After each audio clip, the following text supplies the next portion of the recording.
दोस्तों आज बनेगी ट्रक अड्डों और होटलों पर बनने वाली जायकेदार दाल माश। दाल माश जब हम घर पे बनाते हैं स्टिकी हो जाती है, दाल जुड़ जाती है या फिर पानी ज़्यादा डाल देते हैं तो दाल घुलकर मलीदा हो जाती है।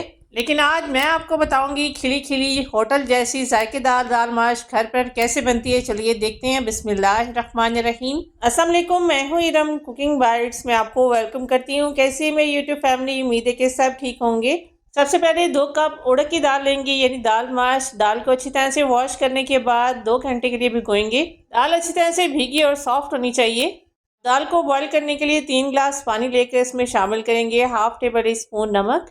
नमक के अलावा इसमें एक मोटी इलायची शामिल करेंगे। खुशबू के लिए 2 कड़ी पत्ते भी ऐड करेंगे। मोटी इलायची को आपने खोल कर नहीं डालना, इसी तरह से साबुत इलायची इसमें शामिल करेंगे। सब चीज़ें डालने के बाद इनको मिक्स करेंगे। पानी में जब एक बॉयल आ जाए दाल को अच्छी तरह से वॉश करने के बाद इस पानी में डालेंगे।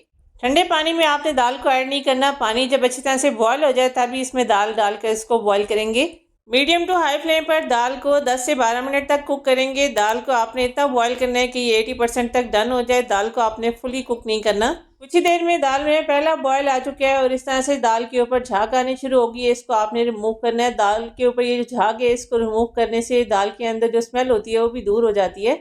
दाल को बॉयल होते हुए 10 मिनट हो चुके हैं। दाल अच्छी तरह से टेंडर हो चुकी है और इसका दाना भी साबुत है। इसको मैं आपको चेक भी कराती हूँ। इस तरह से दाल का दाना साबुत होना चाहिए और दाल भी अच्छी तरह से टेंडर होनी चाहिए। आप देख रहे हैं मैं इसको तोड़ रही हूँ, बहुत ही आसानी से ये टूट रहा है, लेकिन अभी भी दाल में कुछ कसर बाकी है। इसको आपने ज़्यादा ओवर कुक नहीं करना। दाल का मसाला बनाने के लिए सबसे पहले कढ़ाई में शामिल करेंगे 3/4 कप के बराबर कुकिंग ऑयल। ऑयल गर्म होने के बाद एक दरमियाने साइज़ की प्याज को बारीक काट कर डालेंगे। प्याज डालकर इसको फ्राई करेंगे।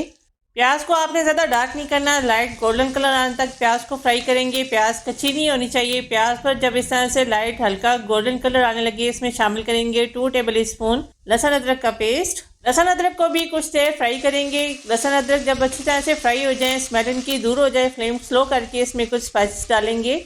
1 teaspoon red chili powder, half teaspoon हल्दी पाउडर, हाफ टी स्पून इसमें ज़ीरा शामिल करेंगे। 1 टेबल स्पून इसमें धनिया पाउडर शामिल करेंगे। 1 टीस्पून नमक ऐड करेंगे। फ्लेम को स्लो ही रखेंगे। स्पाइसेस डाल के इसको मिक्स करेंगे। अब इसमें टमाटर शामिल करेंगे। 3 मीडियम साइज के टमाटर जो कि फ्रीज थे, पानी में हल्का सा इनको डिप करने के बाद छिलका मैंने इनका उतार लिया। हवन दस्ते में पीस कर इसमें शामिल करेंगे। आप इसकी जगह पर टमाटर का पेस्ट भी इसमें डाल सकते हैं। इस तरह से टमाटर ऐड करने से टमाटर मसाले के साथ जल्दी से मिक्स हो जाते हैं। ज़्यादा आपको इनको गलाने की ज़रूरत नहीं पड़ती। टमाटर डालकर इनको मिक्स करेंगे। मसाले के साथ इनको फ्राई करेंगे। मसाले की भुनाई के लिए आपको एक्स्ट्रा पानी इसमें डालने की ज़रूरत नहीं है। टमाटर का बहुत सारा पानी रिलीज़ हो जाता है। इसी में आपने टमाटर को अच्छी तरह से मिक्स करना है। मसाला अच्छी तरह से भूनना है। मसाले की इतनी भुनाई करेंगे कि टमाटर इसमें बिल्कुल घुल जाएँ, अच्छी तरह से मिक्स हो जाएँ। मसाले की आपने खूब अच्छी सी भुनाई करनी है। जितनी अच्छी भुनाई होगी दाल भी हमारी उतनी ज़्यादा टेस्टी बनेगी। मसाले की कुछ देर भुनाई करने के बाद जब ऑयल इसमें से सेपरेट होने लगे इसमें दाल शामिल करेंगे। अक्सर माश की दाल को जब बॉईल किया जाता है पानी इसका फेंक दिया जाता है, जिससे सारे इसके न्यूट्रिएंट्स ज़ाया हो जाते हैं, लेकिन आपने ऐसा नहीं करना। दाल में जितना ही पानी है सारा ही आपने इसमें पानी समेत दाल को डालना है। वीडियो को देखते हुए यहाँ तक आ गए, इसका मतलब है रेसिपी आपको पसंद आ रही है। रेसिपी अच्छी लगे तो एक लाइक आपने ज़रूर करना है। चैनल पर नए हैं सब्सक्राइब कर लीजिए। साथ ही लगे बेल आइकन को आपने ज़रूर प्रेस करना है ताकि हमारी हर आने वाली नई वीडियो का नोटिफिकेशन आपको सबसे पहले मिले। मेरे सब देखने वाले व्यूअर्स का बेहद शुक्रिया। दाल डालकर मसाले के साथ इसको मिक्स करेंगे। 80% तक दाल पहले ही कुक हो चुकी है, सिर्फ हल्की सी कसर इसमें बाकी है। लो मीडियम फ्लेम पर दाल को कवर करके 10 मिनट के लिए पकाएंगे ताकि ये अच्छी तरह से टेंडर हो जाए।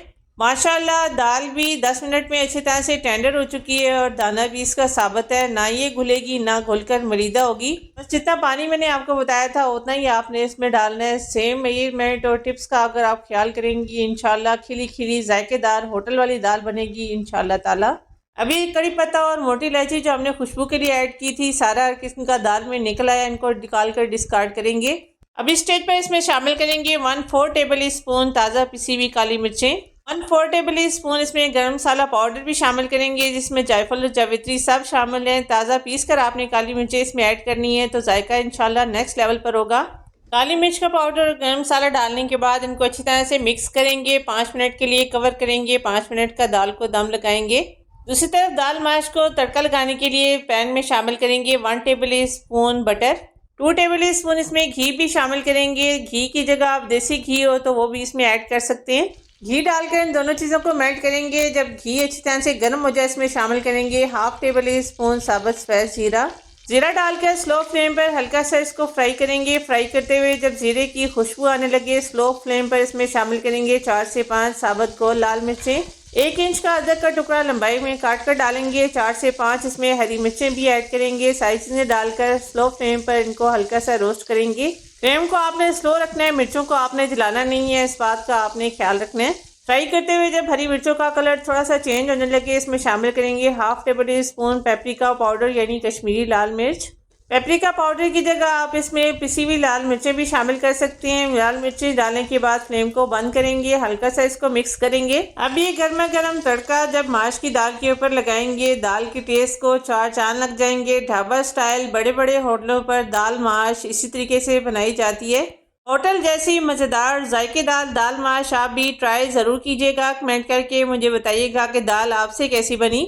यहाँ पर अपने व्यूवर्स अपनी प्यारी बहनों से रिक्वेस्ट करूँगी रेसिपी ज़रा सी भी अच्छी लगे तो लाइक ज़रूर कीजिएगा। चैनल पर नहीं है या पहली बार आए हैं सब्सक्राइब कर लीजिए। जज़ाकल्लाह। सो मिलते हैं अगली वीडियो में एक और नई अमेजिंग रेसिपी के साथ। तब तक के लिए अल्लाह हाफिज़।